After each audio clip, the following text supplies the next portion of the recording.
अनुमोदना की, तुमको बोधि की प्राप्ति नहीं होगी। प्रकरण ये चल रहा है कि हमारा मिथ्यात्व, हमारा मोह जो अनादिकाल से ये है, इसका नाश कैसे किया जाए। हालांकि आचार्य देव ने मोह के क्षय के लिए कमर कस ली थी, अर्थात एक योद्धा के रूप में उन्होंने स्वयं को उस मोह के सामने खड़े हो गए हैं और उन्होंने अपना मोह का क्षय कर दिया। मोह का क्षय करने के बाद में चारित्र मोह बचा है, और ये भी मुझे संसार में भटकाने वाला है, ये भी मैं भी गाफिल रह जाऊं तो ये भी मैंने जिस दर्शन मोह के ऊपर विजय प्राप्त की है वो भी मेरे से छीना जाएगा। इसलिए मुझे अहर्निश जागृति, निरंतर जागृति की सलाह दी जा रही है। हमने पाकिस्तान के ऊपर हमला कर दिया और पाकिस्तान को हरा दिया, इसका मतलब हम निश्चिंत हो जाए? नहीं, निश्चिंत कैसे होंगे। अब पाकिस्तान बार बार हमारी तरफ आंख ना उठाकर देखे, इसका भी हम प्रयास करेंगे। समझ में आ रहा है क्या? तभी हम सुरक्षित रहेंगे। उसी प्रकार यहां पर कह रहे दर्शन मोह का नाश किया, चारित्र मोह है तो भी गाफिल रहने की या चैन से बैठने की कोई जरूरत नहीं है। और आचार्य कह रहे हैं कि मैं अब चारित्र मोह का भी नाश करता हूं।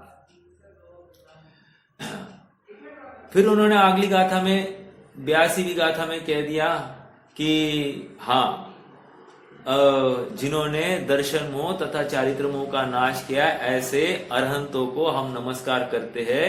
और नमस्कार एकमात्र इसके लिए नहीं कि उन्होंने अभाव किया है, उन्होंने वही विधि हमको बताई है और हमको उस विधि से लाभ हुआ है, इसलिए हमारा उनको नमस्कार है। समझ में आ रहा है क्या?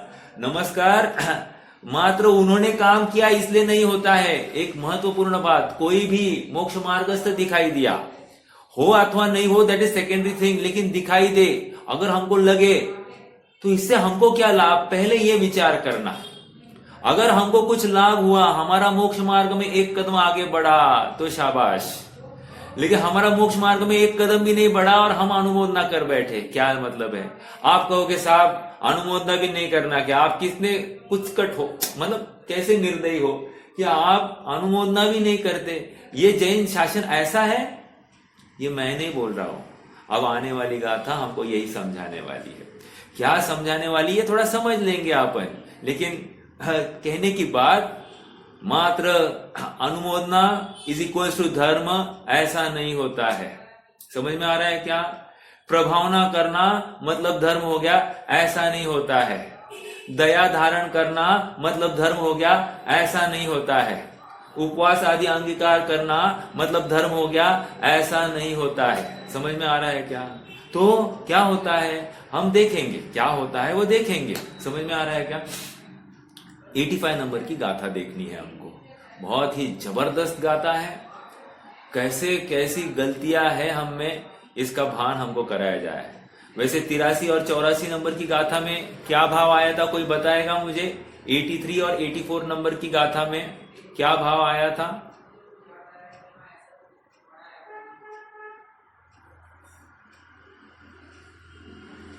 कोई बता सकता है?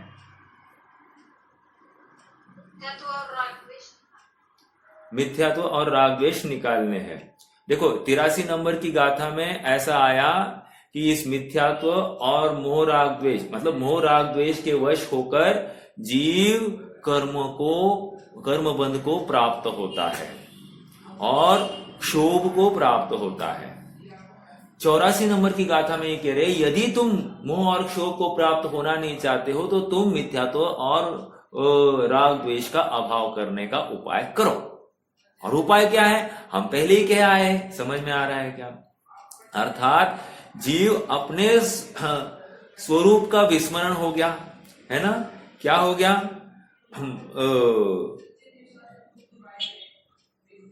जीव अपने स्वरूप को भूलकर स्वरूपाचरण में असावधान हो जाए तो समझ लेना ये तीव्र मोह से पीड़ित है। फिर से बोलूं, जीव अपने स्वरूप को भूलकर जब स्वरूपाचरण में असावधान होता है तब वो मोह से पीड़ित है, ऐसा समझ लेना चाहिए। ठीक है, ये हमारे लिए आज की एक गाइडलाइन होगी। क्योंकि आज की गाथा सुनकर थोड़ा सा आप सबको हल्का सा आश्चर्य भी होगा और आप कहोगे करे तो क्या करे, ऐसा एक प्रश्न चिन्ह हमारे सामने खड़ा होगा, क्योंकि हमको लग रहा है कि सारे मार्ग हमारे बंद किए जा रहे हैं। हालांकि मार्ग बंद नहीं किए जा रहे, हमारा मोक्ष का मार्ग खोला जा रहा है। समझ में आ रहा है क्या?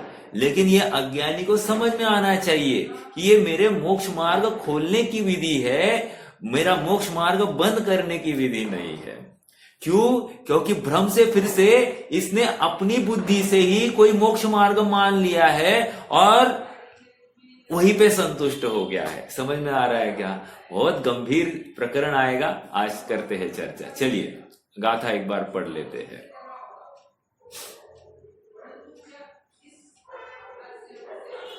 देखिए गाथा 85।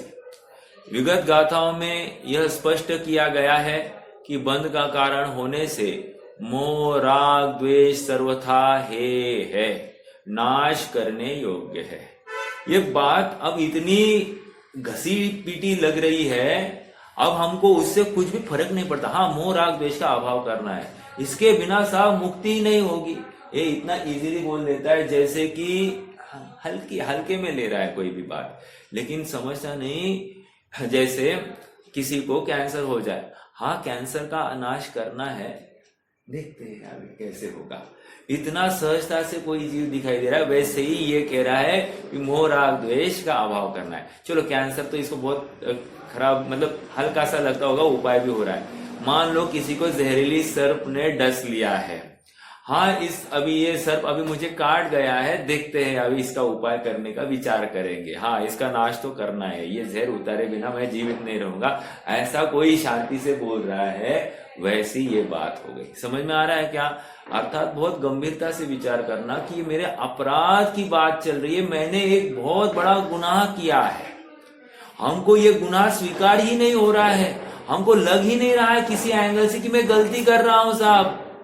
देखो आगे, अब इस गाथा में यह बताते हैं कि जिस मोह का त्याग करना है, नाश करना है, उस मोह की पहचान कैसे हो, अब एक चिन्ह बता रहे हैं। जैसे चिन्ह किसको कहते हैं? जिससे इष्ट वस्तु की प्राप्ति हो जाए, उसको अनेक मिली हुई वस्तुओं में से ढूंढकर हम बाहर निकाल दे, उसको चिन्ह कहेंगे। लक्षण, चिन्ह मतलब क्या? लक्षण। उसी प्रकार मोह का लक्षण क्या है? देखो हमने आज तक जीव का लक्षण क्या है, पुद्गल का लक्षण क्या है, ये सब सुना। यहां पर अब मोह का लक्षण बताया जा रहा है। देखो क्या कह रहे हैं, गाथा एक बार पढ़ लेते हैं। अट्ठे अजधा गहनम करुणा भावो यतिर्यमणो एस्सु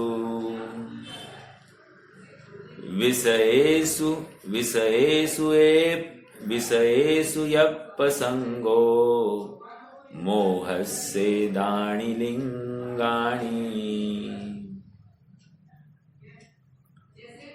हिंदी भी पढ़ लेते हैं। अयथार्थ जाने तत्व को अतिरति विषयों के प्रति, और करुणा भाव ये सब मोह के ही चिन्ह है। क्या कह रहे देखिए अभी। अट्ठे अजधा गहनम, अजधा गहनम अयथार्थ रूप से, गहनम ग्रहण किया है, अयथार्थ रूप से ग्रहण किया है। क्या? अर्थों को। अर्थ मतलब तत्व, तत्वों को इसने अयथार्थ रूप से समझ लिया। ग्रहण किया है मतलब क्या? धारणा में बिठाया है कि वस्तु ऐसी है, वस्तु ऐसी है, जैसी वस्तु नहीं है वैसी वस्तु को धारणा में बिठाया है, इसको कहे अयथार्थ रूप से इसने अर्थ को ग्रहण किया है। समझ में आया? एक, इससे क्या होता है? एक तो इससे क्या हो गया? दर्शन मोह हो गया। आगे, करुणा भावो य तिर्यमाणो येषु, करुणा भावो यह तिर्य मानवेषु अर्थात तिर्यंच और मनुष्यों में करुणा भाव हो। तो क्या हो रहे हैं? विषयेषु यः प्रसंगो, और विषय के प्रसंग में, विषयों के प्रसंग में, ऐसे विषयों के प्रसंग में क्या करता है? मोहस्से दाणी लिंगाणी, कह रहे उन विषयों के प्रसंग में ये क्या करता है? करुणा का भाव धारण करे, तो इसको मोह है ऐसा समझना चाहिए। ये मोह के चिन्ह है। कौन से विषय के प्रसंग में? तिर्यंच और मनुष्यों के प्रति करुणा भाव हो तो। अभी इसका थोड़ा शब्द सा अर्थ करेंगे अपन। करुणा भाव करने को क्या कहा गया है? मोह कहा गया है। समझ में आ रहा है क्या? एक तो तत्व का अयथार्थ ग्रहण करना, एक ये दर्शन मोह, और मनुष्य और तिर्यंचों में करुणा का अभाव हो। अब मैं थोड़ा खोल रहा हूं, करुणा का अभाव हो या करुणा भाव हो, दो बातें कह रहे हैं। करुणा भाव हो तो भी मोह है, करुणा का अभाव हो तो भी मोह है। तो ये कह रहे मोह के चिन्ह है। ठीक है, थोड़ा सा अभी भावार्थ को देखते हैं। पदार्थों का अयथार्थ ग्रहण, एक तिर्यंच और मनुष्यों के प्रति करुणा भाव तथा विषयों का प्रसंग अर्थात इष्ट विषयों में अति प्रेम और अनिष्ट विषयों में द्वेष, ये सब मोह के चिन्ह हैं।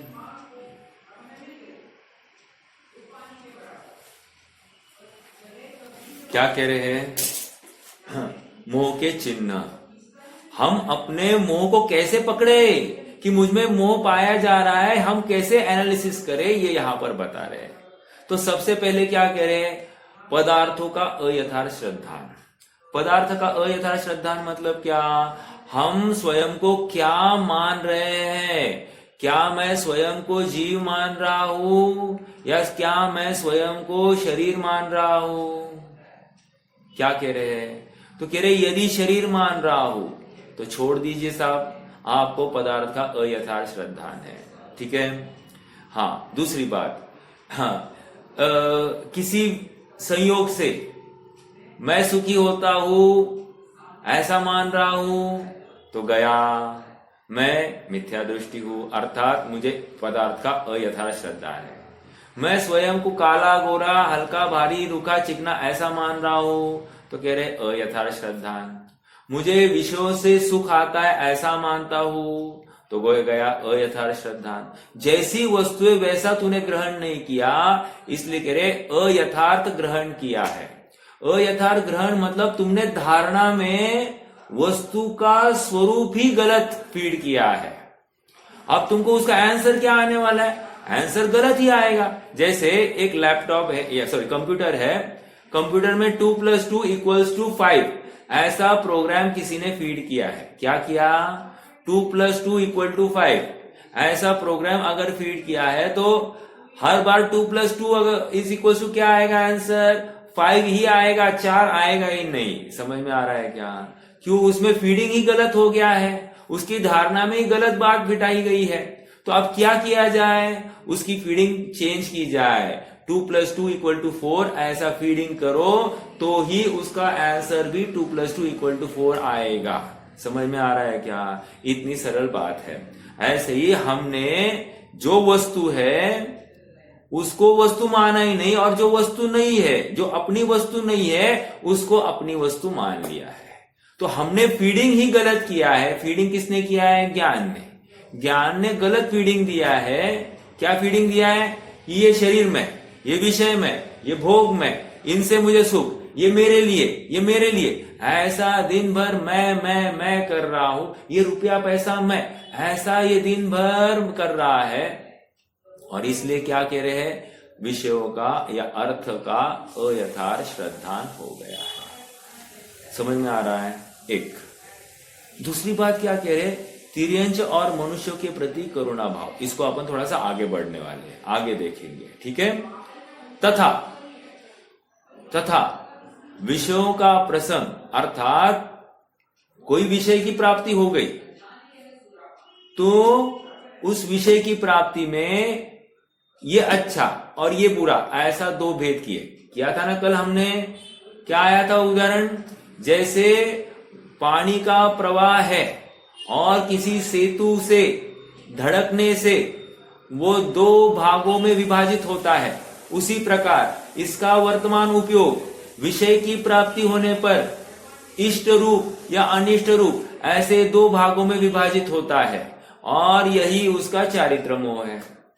बस यही बात यहां पर फिर से कह रहे हैं। तथा विषयों का प्रसंग, अर्थात इष्ट विषयों के प्रति प्रेम और अनिष्ट विषयों के प्रति द्वेष, ये सब मोह के चिन्ह है। समझ में आया?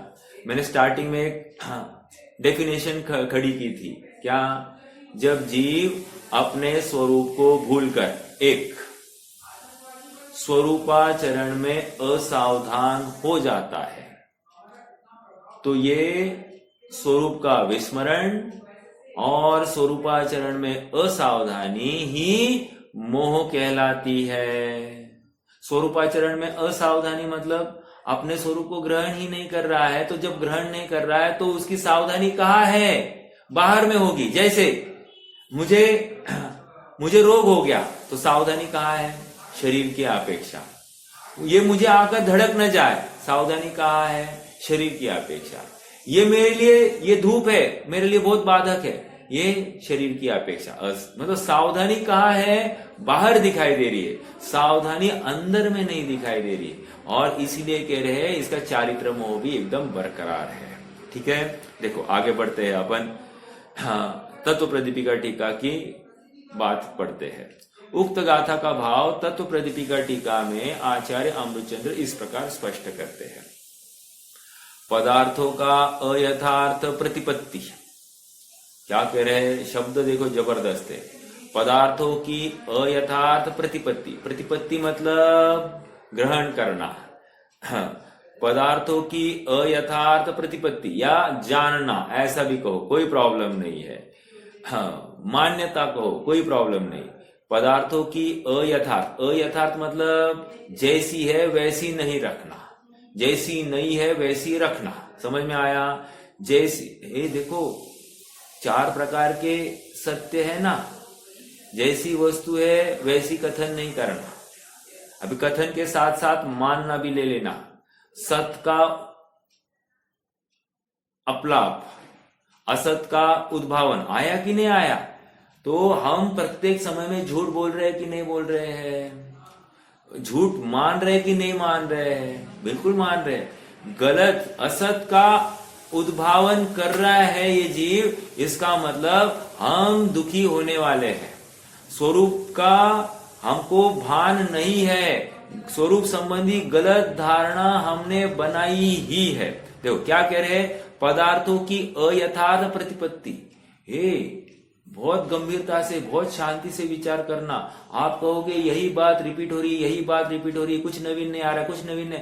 अरे नहीं रे बाबा, अभी तक मिथ्या तो गया क्या? नहीं गया, और तुम नवीन नवीन चाह रहे हो ना, यही तुम्हारा मिथ्या। क्या कहा? तुम्हारा मिथ्या तो गया नहीं, और तुम कह रहे वही घसीटी पीटी बात आ रही, वही घसीटी बात आ रही। नहीं, यही तुम्हारा मिथ्यात्व है। देखो अनंत भगवान 1 लाख पूर्व तक क्या कर रहे हैं? 1 लाख पूर्व तक किसका बखान कर रहे थे? आदिनाथ किसका बखान कर रहे थे? कि ये जीव है, जीव रूप ही बना रहता है, अजीव रूप नहीं होता। इससे अलावा कुछ अलग बोला क्या उन्होंने? तो उनको बोरिंग नहीं हुआ, उनको खेद नहीं हुआ, और हमको बोर हो रहा है, हमको खेद हो रहा है। इसका मतलब क्या? इसका मतलब हमको मिथ्यात्व है। समझ में आ रहा है क्या? हमको ये आत्मा की बात सुनना हर्षोल्लास होना चाहिए। ओ, इसमें मेरे सुखी होने की बात आ रही है। जैसे पंडित साहब को चिट्ठी आई, वो चिट्ठी अभी पंडित साहब के लिए साधारण चिट्ठी थी, लेकिन कितना हर्ष। आत्मा की चर्चा आप जैसे ही करो, और आपने कोई नवीन ग्रंथ पढ़ा हो जी तो हमको बता देना जी, हमको इत्तला कर देना। आपको सुनने में पढ़ने में कोई नवीन बात आई हो तो हमको बता देना जी। ओ, अभी ऐसा ज्ञानी जीव जिसने कर्णानियों का प्रकांड विद्वान, जो अध्यात्म का प्रकांड विद्वान, ये सब अच्छे से जान रहा है, इसको अब क्या कमी है जानने की। लेकिन देखो तत्व की रुचि कितनी जोरदार है, वस्तु कितनी जबरदस्त है। ये महिमा ज्ञानी को ही हो सकती है, अज्ञानी को नहीं हो सकती। इसलिए अज्ञानी को लगता है अरे क्या ये बोरिंग, वही तो बात आ रही है, तत्व का अश्रद्धान करना, अतत्व का श्रद्धान कर रहा है, यही तो बात है। आप 5-6 गाथाओं से वही तो बता रहे आचार्य देव, कुछ तो नवीन बोलो। वही तो बता रहे आचार्य देव, क्या कह रहे, वही तो बता रहे हैं, वही तो बता रहे, नवीन बात बता रहे। अरे आपने अभी तो बोली, अरे तूने सुनी कहा, जब तक तो सुनता नहीं हम वही बात बताते रहेंगे। आध्यात्म उसी का नाम है, समझ में आ रहा है क्या? जब तक तू सुनता नहीं तब तक यही बात हम बताएंगे। बहुत गंभीर है ये जैन शासन, मतलब आप उसकी तह तक नहीं जा पाएंगे। द्वादशांग सब कुछ चिल्ला चिल्ला कर यही कह रही है कि जीव जुदा जीव जुदा अजीव जुदा, यही तत्व को सार, बाकी या में कुछ और है, या ही को विस्तार। समझ में आया? जीवोन्य पुद्गलाश्चान्य इत्यसो तत्व संग्रह, यदन्य दुच्यते किंचित सोस्तु तस्सैव विस्तर। सारे विश्व को जीव और अजीव में ही बांट दो, बस यही 2 तत्व है, और बाकी जितना भी कथन चल रहा है ना, इन्हीं 2 तत्वों का विस्तार है, और कुछ भी नहीं है। एक तरफ राम और एक तरफ ग्राम। राम में मात्र मेरा राम लेना, मेरा आत्म राम लेना, बाकी और किसी का राम इसी में समाविष्ट नहीं करना। बस यही मैं हूं, इतना ही है, एक्स्ट्रा कुछ भी अलाउड नहीं है। जैसे प्लेन में जाते हैं तो प्लेन में क्या है, एक्स्ट्रा बैगेज अलाउड नहीं है ना, उसी प्रकार यहां पर भी एक्स्ट्रा बैगेज अलाउड नहीं है। चेक जब देते हैं हम चेक, तो कम देंगे तो वो सामने वाला लेगा क्या, ज्यादा देंगे तो हम देंगे, ज्यादा लिखा गया तो हम उसको ज्यादा देंगे क्या, नहीं देंगे। जितना है उतना ही देंगे कि नहीं। जब यहां पर इतनी होशियारी बाकी सब जगह पर चलती है, तो यहां पर क्यों नहीं चलती है होशियारी? जैसी वस्तु वैसी क्यों नहीं मानता है, उससे अधिक मानता है या कम मानता है, ऐसा क्यों कर रहा है? अर्थात तुझे वस्तु का निर्णय ही नहीं हो रहा है, और ये जीव दुखी होने वाला है। भगवान को भी अधिक मानता है या कम मानता है, जिनवानी को भी अधिक मानता है या कम मानता है, गुरु को भी अधिक मानता है या कम मानता है। जैसा गुरु का स्वरूप है वैसा नहीं मानता है, जैसा देव का स्वरूप है वैसा नहीं मानता है। गया काम से, ये मिथ्यात्व है, तत्व का चिंतन नहीं हुआ इसका। अर्थात जैसी वस्तु है वैसा स्वीकार नहीं किया। जब हम कह रहे हैं अनंत भगवान को द्रव्यपने तू जान, तो द्रव्यपने तूने जाना कि नहीं जाना? क्या जाना, ये मेरा प्रश्न है सबसे। द्रव्यपने अनंत भगवान को क्या जाना हमने?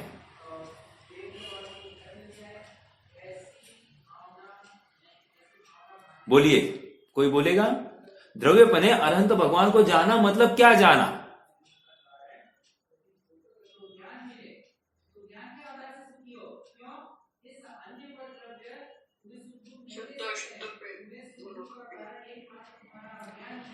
द्रव्यपने ऐसा जाना हमने, ठीक है। एक और बोलिए।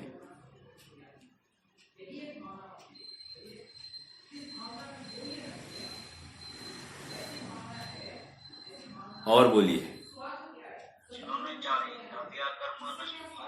4 घातिया कर्मों को नष्ट किया। हाँ, ये अरहंत भगवान का द्रव्य जान रहे क्या हमने? द्रव्यपने अरहंत भगवान को ऐसे जाना है क्या?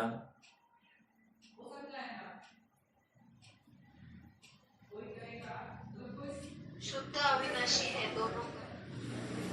शुद्ध अविनाशी है ऐसा हमने जाना।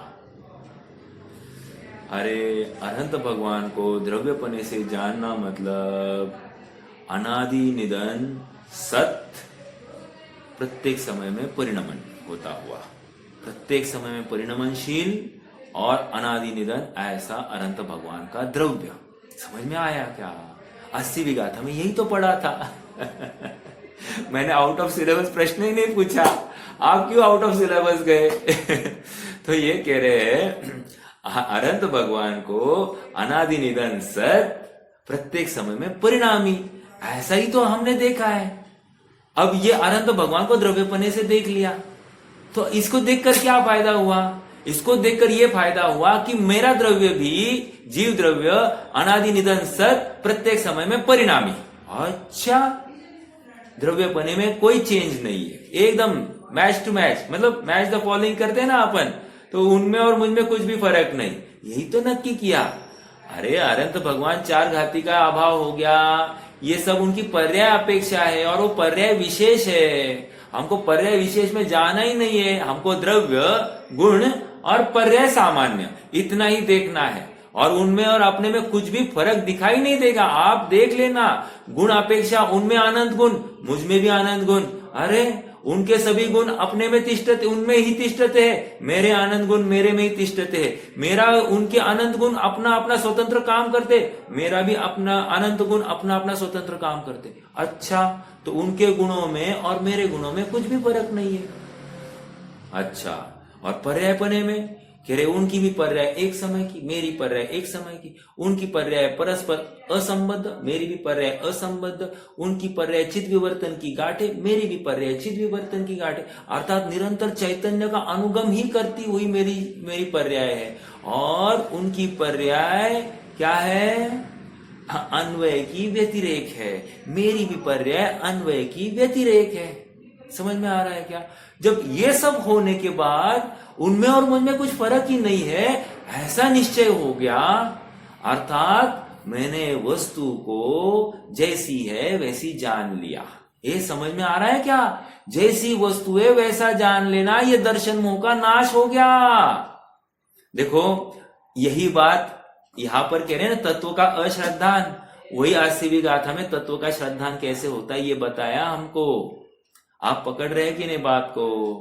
मैं थोड़ा सा पीछे लेकर गया आपको, इसीलिए लेकर गया कि आगे जो कह रहे हैं यही तो अपने हम यही तो बात समझ नहीं पा रहे हैं कि वो भी जीव द्रव्य, मैं भी जीव द्रव्य, वो जीव द्रव्य अनादि निधन, मैं भी जीव द्रव्य अनादि निधन, वो जीव द्रव्य प्रत्येक समय में परिणामी, मैं जीव द्रव्य प्रत्येक समय में परिणामी। ये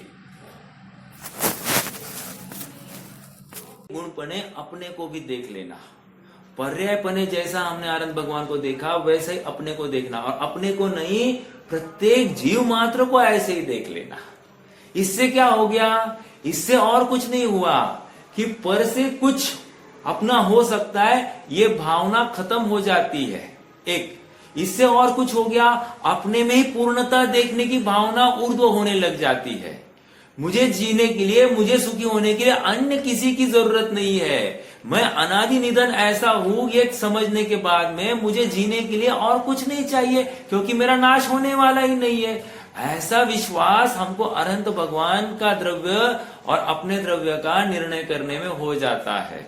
जैसे ये निर्णय हो जाता है, आकुलता मिट जाती है, भ्रांति हट जाती है, और शाश्वत अपना अविनाशी पदार्थ अपने लिए ऊर्ध्व हो जाता है। उसी में ये जीव समाने के लिए तत्पर हो जाता है, क्योंकि उसका सर्वस्व उसको अब इस वस्तु में ही दिखाई दे रहा है। उसका सर्वस्व अब उसको रुपया में, पैसा में, स्त्री में, पुत्र में, मकान में, गाड़ी में, बंगले में नहीं दिखाई देता। उसको किसी पद प्रतिष्ठा में सर्वस्व नहीं दिखाई देता है।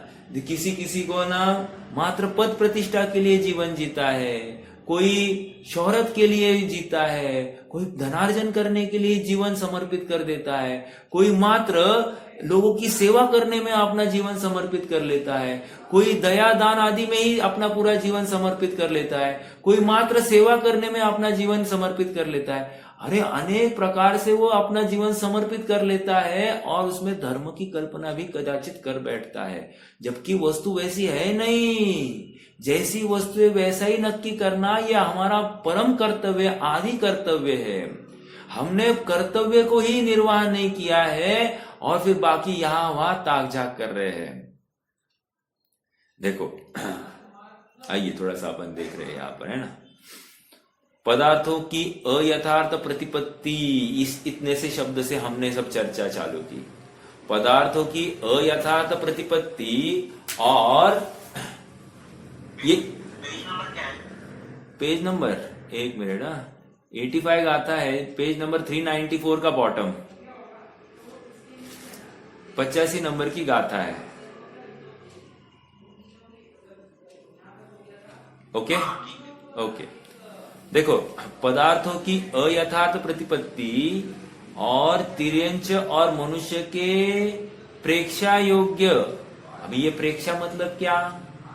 प्रेक्षा मतलब, बोलिए प्रेक्षा मतलब क्या? शब्द कहां से आया है? कहीं सुना है क्या प्रेक्षा मतलब?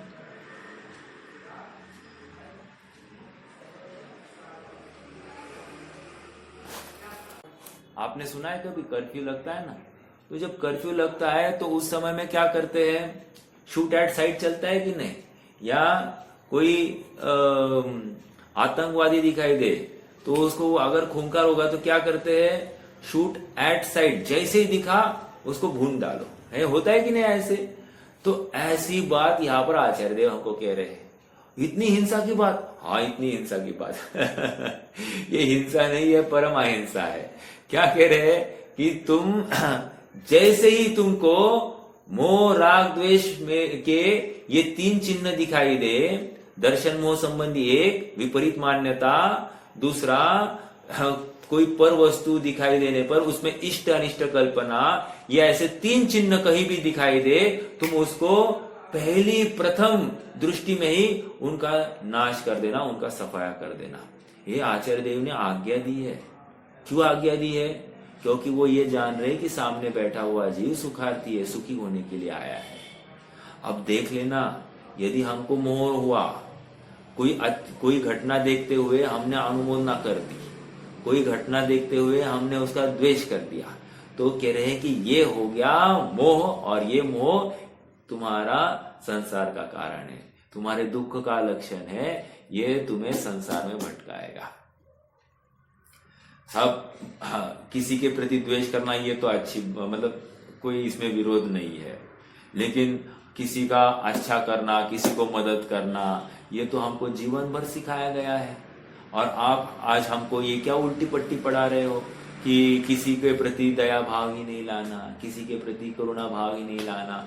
ये क्या आप हमको ये सुना रहे हो?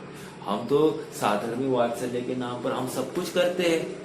यही तो हम कह रहे हैं, साधर्मी वात्सल्य के नाम पर हम करते हैं, यही तकलीफ है।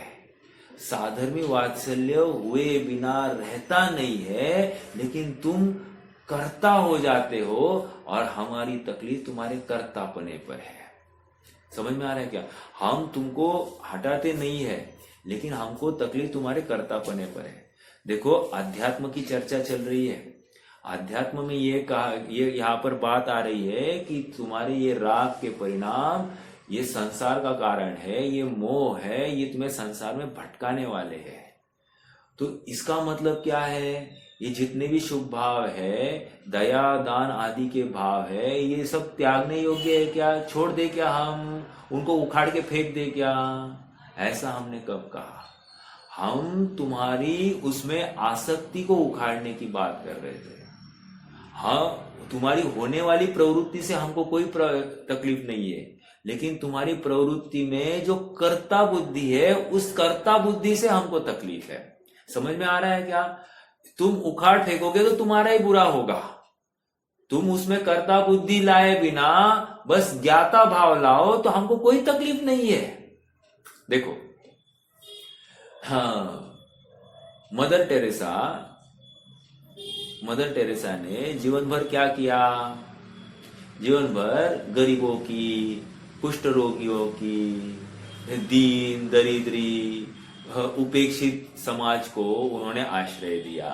और आश्रय देकर उन्होंने क्या किया, सबको रहने का एक जगह दी, खान पान की व्यवस्था की, इतना ही किया ना, सबकी सेवा की बराबर ना। तो इसको सब लोग क्या कह रहे हैं, सब लोग कह रहे हैं वेरी गुड, शाबाश शाबाश। इसके लिए इससे ज्यादा और कुछ हो गया क्या, भारत रत्न दिया। इससे ज्यादा और कुछ हुआ क्या, उनको नोबेल प्राइज दिया गया, शांतता पुरस्कार दे दिया। ये सब इतना सर्वश्रेष्ठ मानव कोई होगा तो मदर टेरेसा है कि नहीं। ऐसा सब जगह पर एकदम धूमधाम चल रही है। अब यहाँ पर जिनागम के कोर्ट में खड़ा करो। जिनागम के कोर्ट में आकर कह रहे हैं देखो इससे ज्यादा मोही कोई और नहीं,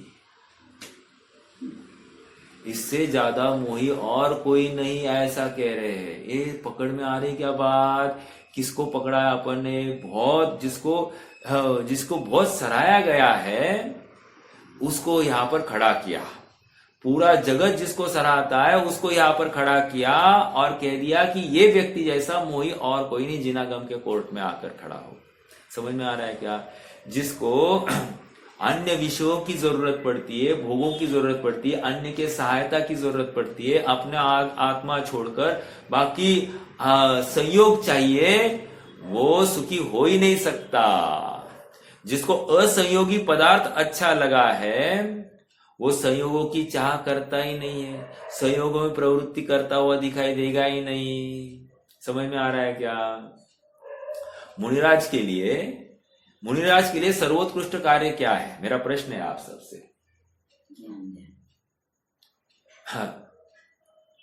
ज्ञान ध्यान तपोरक्ता, कहा आई बात, छड़ा लगा रत्नगण श्रावकाचार्य में ज्ञान ध्यान तपोरक्ता आई कि नहीं बात। जब ज्ञान ध्यान तपोरक्ता ये उनका जीवन है, ये बात पक्की होने के बाद में अब कोई सामने उनके खड़ा है, साहब हमको हमारा हित का क्या कैसे हो सकता है ये आप हमको बताओ। जरूरी है वो हमको बताएंगे, जरूरी है, अरे नहीं बताएंगे, नो गारंटी। वो आंख भी खोलेंगे, आंख खोलेंगे और फिर से तुम्हारे पास देखने का भाव भी नहीं होगा, उनको तो उपेक्षा करेंगे और अंदर घुसेंगे। समझ में आ रहा है क्या, बिल्कुल ऐसा हो सकता है। ये इतना जबरदस्त है। अगर वे बाहर दिखाई दे रहे हैं, उनको क्या लग रहा है, मैं मोह में हूं, ऐसा उनको स्पष्ट दिखाई दे रहा है। उनको वे झुलस रहे, आकुल चित्त हो रहे हैं। वे बाहर इतना सा भी किसी को उपदेश देने का भाव, ये इतना भी हो गया तो उनको लग रहा है कि हाँ I am doing something wrong.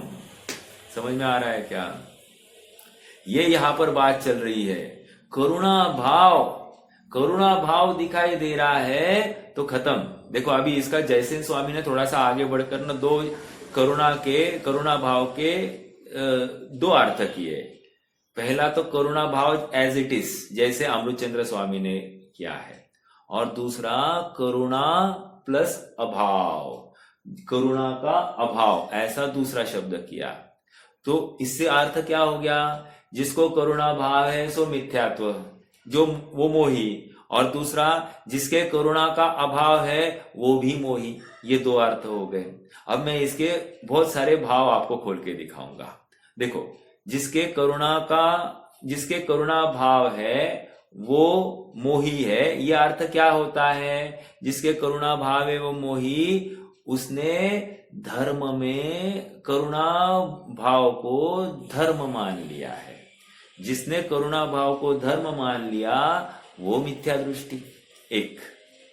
जिसके करुणा का अभाव ही है, सर्वथा उखाड़ी दिया है उसने और स्वच्छंद प्रवृत्ति करता है, वो कहेगा, देखो जैसे मान लो किसी सामने कोई जीव बिलखता हुआ दिखाई दे रहा है, अपने अपने करने का सबको फल मिलता है, वो हो गया है उसका। तो ये देखकर उसको बिल्कुल भी उसके परिणाम कोमल नहीं हुए, तो ये भी करुणा का अभाव, ये भी मिथ्यात्व। पहला करुणा भाव क्या था, करुणा भाव में धर्म बुद्धि थी, और दूसरे में तत्व ज्ञान लेकर घूम रहा है, लेकिन स्वच्छंदता है, आत्मा का भाव भाषण तो कुछ भी नहीं है, और सामने वाले के प्रति शुष्कपना दिखाई दे रहा है, तो ये भी मिथ्यात्व है।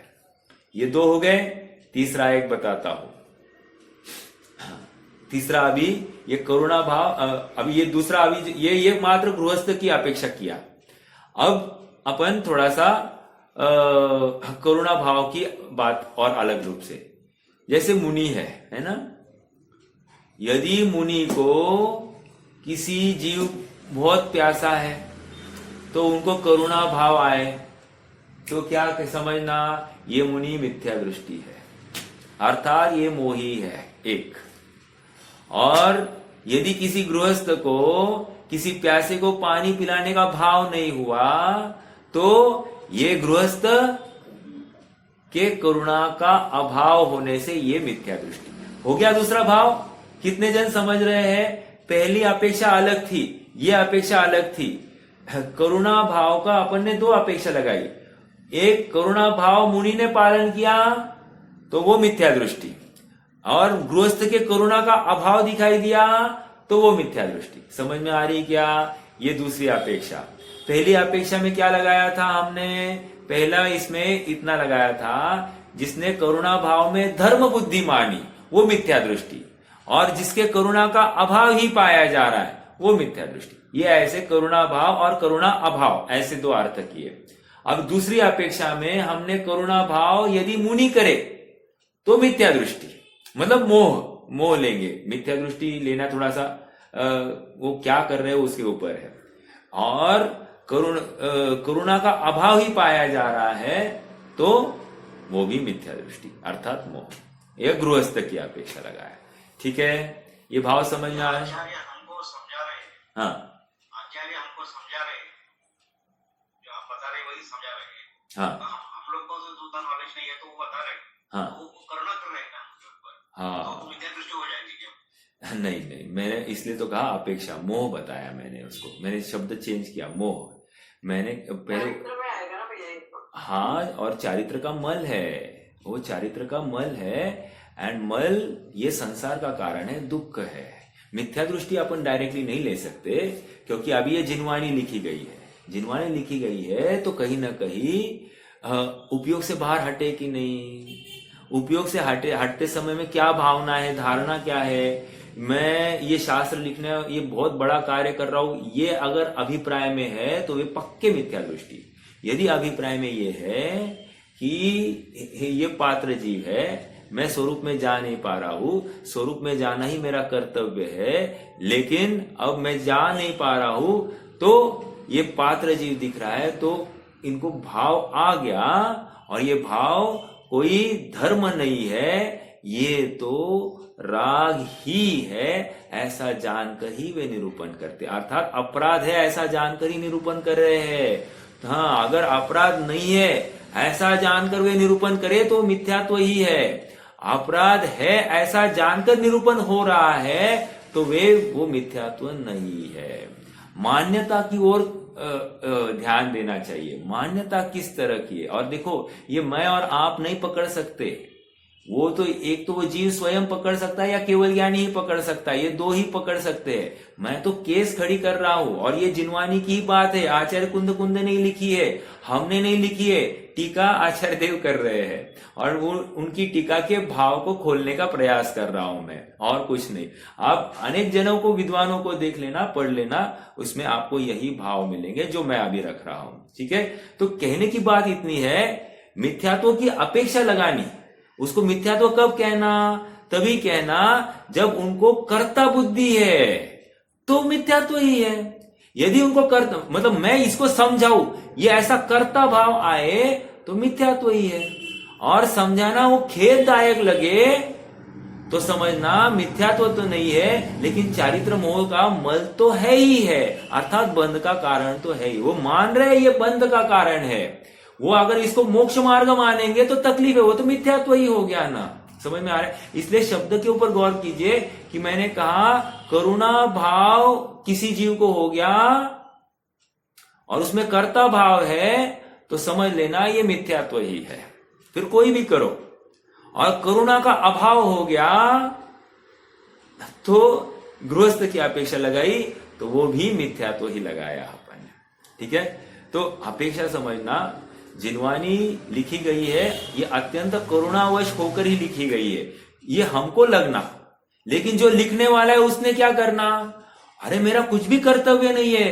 हाँ, अमृत चंद्र का इस आत्मख्याति टीका लिखने में किंचित भी कर्तव्य नहीं है, ऐसा वे स्वयं लिख रहे हैं। मेरा कर्तव्य ही नहीं है, कर्तृत्व नहीं है मतलब क्या, मैं लिख रहा हूं, ये अमृत चंद्र लिख रहा है, ऐसा कुछ भी नहीं है इसमें, ये स्वयं अपने आप लिखी जा रही है जिनवानी, मैं नहीं लिख रहा हूं। क्यों? अगर मैं लिख रहा हूं ये कहते मतलब बोलने के कर्ता हो गए एक, दूसरा लिखने के कर्ता हो गए दो, अर्थात शरीर के कर्ता हो गए, सबका कर्ता उनको मानना पड़ता, जबकि एक द्रव्य दूसरे द्रव्य कर्ता ही नहीं है। इसलिए अभिप्राय में हटाना ही पड़ेगा कि मैं किसी को समझा सकता हूं, मैं कुछ लिख सकता हूं, ये बात है ही नहीं। लिखने का मात्र भाव कर सकता है जीव, अर्थात योग और उपयोग ये जीव का है, इसके आगे और कुछ भी नहीं है। योग और उपयोग कहा ये बात कोई बताएगा?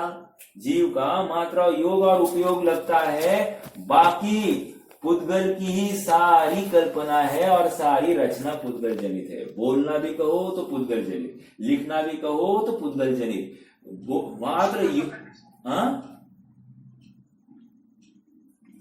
मोक्ष मार्ग प्रकाशक नहीं, मोक्ष मार्ग प्रकाशक में कहा आया?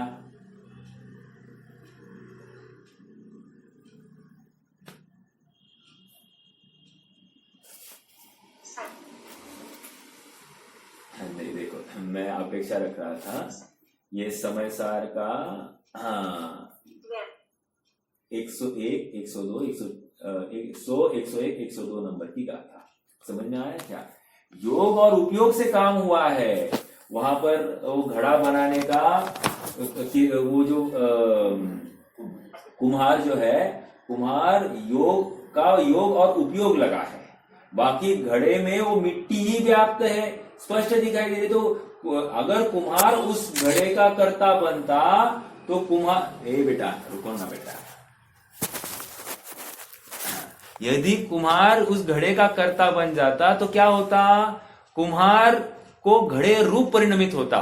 यदि आचार्य इस वाणी के कर्ता बन गए तो भगवान आचार्य देव को वाणी रूप होना पड़ता, अर्थात पुद्गल जनित होना पड़ता, अपनी सत्ता का नाश होकर उनको ये कथन करना पड़ता, मतलब हो जाता, अर्थात उस रूप होने की बात आ गई। कहने की बात इतनी ही है कि आचार्य देव ने ये जो वचन रखे हैं, ये उनमें कर्ता बुद्धि हो तो मिथ्यात्व ही है, कर्ता बुद्धि नहीं है तो मिथ्यात्व नहीं है। समझ में आ रहा है क्या? हाँ, वो जैसे पानी की बात बताई, पूरी रात अगर पानी पिलाते हैं तो उसमें अगर उन्होंने नहीं पिलाया तो उसमें करुणा का अभाव नहीं आएगा कैसे? हाँ बहुत अच्छा, देखो हाँ देखो अब देखो अपन लेते वैसे है, यदि मैं इसको पिलाऊंगा नहीं, पिलाऊं नहीं तो मेरा मुनिपना सच्चा, ऐसा एक अपेक्षा। दूसरी बात, मुनि अवस्था में ये काम नहीं होता है, ये इस धारणा से अगर वो करते हैं तो मिथ्यात्व ही है। ठीक है, हाँ, वो ये विचार करे ये जीव दुखी क्यों है, प्रश्न ये जीव दुखी क्यों है? प्यास से दुखी है या अन्य किसी से दुखी है? प्रश्न है सबसे। कोई बताएगा वो सामने वाला जीव प्यास से दुखी है या अन्य किसी चीज से दुखी है? हाँ, कौन सी आकुलता है? प्यास संबंधी आकुलता है क्या? पानी नहीं मिला इसलिए दुखी है क्या? हाँ, पूर्व कर्म से दुखी है। ओके ठीक है, एक बात ये आ गई, मोह से दुखी है। मोह मतलब क्या? मोह क्या मोह है उसको जरा और खोलिए। पानी पीने से सुखी हो जाऊंगा, राइट, पानी पीने से सुखी होऊंगा, इस मान्यता से वो दुखी है। समझ में आ रहा है क्या? क्योंकि अभी पानी नहीं मिल रहा है तो ये दुखी जीव है सामने, अर्थात अब वो तत्व ज्ञान के अभाव में दुखी, ये मान रहे कि नहीं मान रहे? जैसी वस्तु है, मैं पानी नहीं मिलने से मैं दुखी और पानी मिलने से मैं सुखी, ये बात है ही नहीं। क्यों? मेरी आत्म वस्तु में पानी का प्रवेश ही नहीं है। तत्व ज्ञान के अभाव में जीव दुखी है। एक ओके, अब ये हो गया उस सामने वाले का, मतलब सामने वाले का जीव क्यों दुखी है? पानी के अभाव में मैं दुखी हूं, इस मान्यता से वो दुखी था, तत्व ज्ञान के अभाव में दुखी है। अब सामने मुनिराज बैठे, अब मुनिराज की भूमिका देखेंगे। यदि मुनिराज उसको इस मान्यता से विचार करे कि इसको मैं यदि पिलाऊंगा तो ये मुनि योग्य कार्य नहीं है, मुनि पने को शोभने योग्य कार्य नहीं है, मुनि ऐसा किसी को पिला नहीं सकता, ये इस भावना से अगर उसको पानी नहीं पिलाए तो मिथ्या दृष्टि ही है, क्योंकि नहीं पिलाने का कर्ता हो गया एक। ओके, दूसरी बात, पिलाए तो मिथ्या दृष्टि ही है, करुणा भाव दिखाई दे तो वो भी तो मिथ्या दृष्टि ही है। अब तीसरी बात यह है कि अगर उनको नहीं पिलाने का भी भाव आए तो भी वे तत्व से च्युत हो गए हैं। तत्व से च्युत मतलब जैसी वस्तु है वो मैं पर का कच कर नहीं सकता, ये उनको भान ही नहीं रहा, अर्थात तत्व ज्ञान का अभाव उनको भी हुआ। ओके, देखो, नहीं पिलाने का भाव अर्थात द्वेष, और पिलाने का भाव मतलब राग, तो चारित्र मोह का तो मल आ ही गया। यहां पर कह रहे हैं कि मान्यता में क्या है कि मान्यता से जीव अपने स्वभाव के विस्मरण में दुखी है। तो यदि द्वेष भी हो गया तो समझ लेना साथ साथ वहां पर मिथ्यात्व से भी युक्त जीव दिखाई देगा। यदि राग भी हो गया तो साथ साथ तत्व का आश्रय नहीं है, इसलिए मिथ्यात्व उनके भी है। पानी नहीं पिलाने का भाव अर्थात कोई पानी पिलाने से सुखी होता है और कोई पानी नहीं पिलाने से दुखी होता है, ऐसा भी लगाओ, या पानी देने से मुझे पुण्य और धर्म होगा, पानी नहीं देने से अधर्म होगा, ऐसा बात ही नहीं है। मुझे तो आत्मा ही एक उपादेय है, आत्मा के आश्रय से सुख है और आत्मा का विस्मरण ही दुख है। इस मान्यता से वहां पर प्रवृत्ति है। हाँ, इसमें कोई तर्क दे सकता है, साहब जैसे पानी नहीं पिलाया वैसे उन्होंने तत्व ज्ञान या शास्त्र नहीं लिखने चाहिए थे, बराबर है कि नहीं? प्यासा जीव था, तत्व ज्ञान का प्यासा जीव था, उसको उन्होंने तत्व ज्ञान तो दिया, और खाने पीने का व्यवस्था नहीं की, तो इसमें आप उसको अपराधी देख रहे हो, और तत्व ज्ञान देता है तो उसको आप अच्छा कहते हो। ये कैसा? तो कह रहे हैं ये उपादेय है। ज्ञान देना सर्वोत्कृष्ट चीज है। अगर 4 दानों में कोई देने योग्य बात है तो ज्ञान ही तो है। खाने पीने की व्यवस्था तो हो सकती है, आप ही खाना दी, पानी पिलाया, बाद में फिर से प्यासा होगा नहीं, इसकी क्या गारंटी? उस समय में क्या करोगे, अगली बार फिर से क्या करोगे? इसलिए वो बात नहीं। लेकिन सच्चे तत्व ज्ञान की प्राप्ति होने पर उसकी भ्रांति मिटेगी, और भ्रांति मिटने पर मैं अंशन स्वभावी हूं ऐसा नक्की करता हुआ वो स्वभाव को प्राप्त हो जाए तो उसका दुख हमेशा के लिए मिट जाने का अवसर था। इसलिए सच्चा तत्व ज्ञान ही यहां पर दिया जाता है। तो आपके प्रश्न का जवाब में इतनी सी बात है, किस भावना से किया गया कार्य है वो समझना चाहिए। अकर्ता बुद्धि वहां पर है, मैं किसी का कुछ कर ही नहीं सकता, ये नक्की होने के बाद में ये तत्व ज्ञान के अभाव में जीव दुखी है, पानी के अभाव में दुखी नहीं है, ऐसा निर्णय होने के बाद में अब उसको तत्व ज्ञान ही देंगे। और कुछ नहीं करना अर्थात ये भी कुछ करना है। हर बार बोलना नहीं पड़ता है, कुछ करना नहीं पड़ता है। कुछ नहीं करना अर्थात स्वभाव की प्राप्ति, स्वभाव में संतुष्ट होने का प्रयास होना ही सच्चा करना है। अन्य सभी करना नहीं करने के बराबर है। समझ में आ रहा है क्या? बहुत थॉट प्रोसेस प्रॉपर रखना। इसमें थोड़ा सा भी स्खलन हो गया ना विचारधारा में तो बात की ये हो जाए।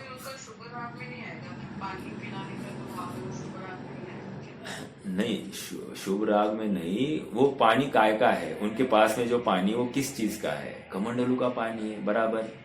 कमंडलू का पानी यदि नहाने के लिए, कमंडलू का पानी यदि अपनी प्यास बुझाने के लिए, कमंडलू का पानी किसी अन्य की प्यास बुझाने के लिए वो यूज करे तो पाप ही है। क्यों? ये धर्म के रक्षक साधन है, ये कोई शुभ भाव शुभ राग करने के कोई साधन नहीं है, एक बात। दूसरी बात, वो पानी की प्यूरिटी क्या है? अरे उनके कमंडलों में झरने का भी पानी हो सकता है, ऐसा अनछना पानी किसी को पिला सकते हैं क्या? वो नहीं पिला सकते, एक बात। दूसरी बात, कमंडलू का पानी, कमंडलू ऐसा पूरा सूखा होता है इसकी कोई गारंटी नहीं है। थोड़ा सा और एक बात, क्या कहा?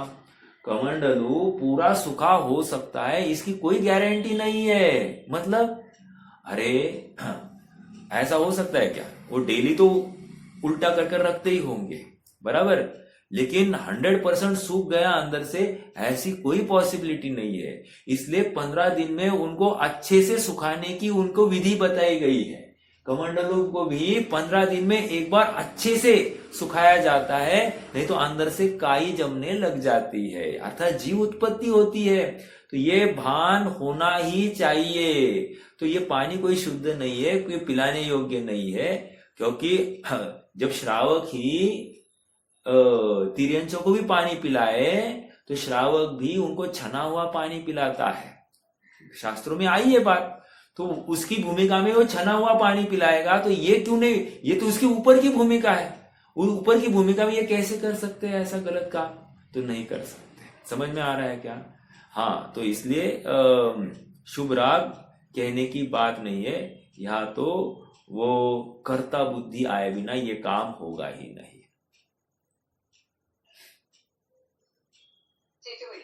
ओके, ठीक है। और कोई प्रश्न है किसी को?